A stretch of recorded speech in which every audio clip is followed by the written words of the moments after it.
បងឲ្យមានភ្ញៀវគាត់មានម៉ាស៊ីនមកជួសជុលណាបងហើយគាត់គ្រួសាររបស់តាហ៊ាននៅ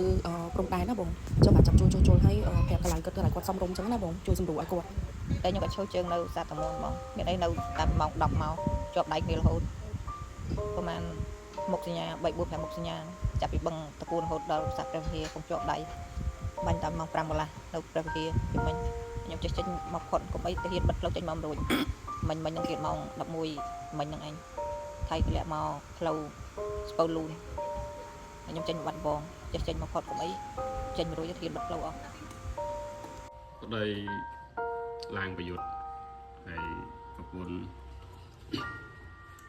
ហៅទីចាំកូន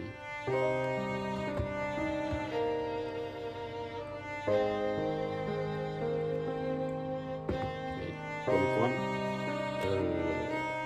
នេះម៉ាស៊ីនកាហ្វេចាំកូនឥឡូវម៉ាស៊ីនគាត់ខូចទៀតឥឡូវនេះវាខូចខ្លាំងពេកវាខូចបតនឹងខូចឆ្លងយើងដោយសារប្រែននេះយើងអត់ដែរទទួលជួសជុលដល់អញ្ចឹងវាអត់មានគ្រឿងសម្រាប់ដូរអញ្ចឹងខ្ញុំពិបាកទិញអញ្ចឹងទៅអត់ជំរឿនេះខ្ញុំមានតែឲ្យម៉ាស៊ីននេះខ្ញុំឆុងញ៉ាំខ្លួនឯងឲ្យគាត់ប្រើជំនួសទៅនេះទុកចោលទៅវាម៉ាស៊ីននោះវាមិនថ្លៃទេគាត់ថាគ្រឿងជាប់មានគ្រឿងដល់អញ្ចឹងចាំទុកទៅ